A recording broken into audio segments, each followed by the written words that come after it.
আরে হারামজাদা বক্তা, হযরত আলী মুসলমান হয়েছেন 12 বছর বয়সে। জিন্দেগিতে কোনোদিন তিনি মদের বোতল স্পর্শ করেন নাই। তোর বাপ ইহুদিরা তোরে যা খাওয়াইলো আর তুই তাই বললি? একবার চিন্তা করলি না কার সামনে কথা বলিস? হযরত আলী 12 বছর বয়সে মুসলমান হয়েছেন, আর ওনার জন্ম হয়েছে কাবার ভিতরে। এই জন্য পৃথিবীর ইতিহাসে একজন মহিলা যার নেফাসের রক্ত বের হয় নাই, তিনি হযরত আলীর মা।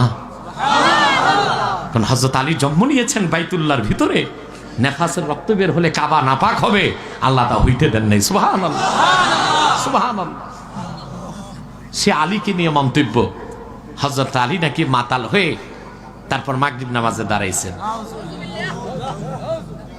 আমি তো বহু আগেই এই হাইব্রিড বক্তাগুলোরে কাফের ফতোয়া দিয়েছি। আলেম ওলামা তো আমার বিপক্ষে অনেকেই ছিল, এখন সব লাইনে চলে আসছে। তো ঘুরে ফিরে তো ওস্তাদের কথাতেই ফিরতে হয়। তো এই ফিরাটা আগে ফিরলে হয় না? সারা দেশের আহলে সুন্নাত আহলে হক এই হাইব্রিড বক্তাকে পরিত্যাজ্য ঘোষণা করেছে, কিন্তু কিছু দল মরাটারে খাড়া করতেছে। বেশিক্ষণ খাড়া রাখা যাবে না। বেলুন যখন উঠতে উঠতে অনেক উপরে ওঠে, ফুস। ঠিক কিনা? আপনারা বুঝেন না? একটি বক্তা তার আলোচনায় নাই কোনো ধারাবাহিকতা, নাই কোনো বিষয় ভিত্তিক আলোচনা, নাই কোরআনের আয়াত, নাই হাদিসের কথা। তো মানুষ জমায়েত হচ্ছে কেন? এই কিছু ট্যাংরা, কিছু ফিশ, কিছু বাংলা, কিছু ইংলিশ, তার মানে বাংলিশ, এই শুনতে মানুষ যায় না? মানুষ জমানো হয়।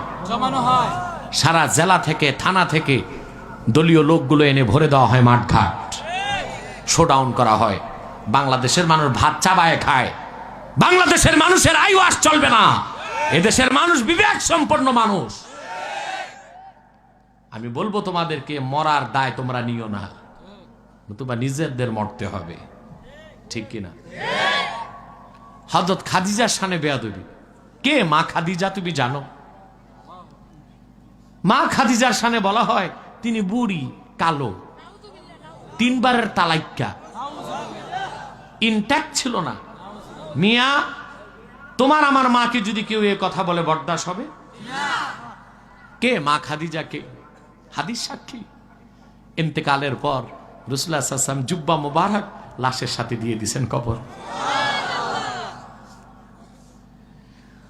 আমার নবী চেহারাটা বারবার কাবার দিকে ঘুরান, খাদিজার চেহারা সোজা হয়ে যায়।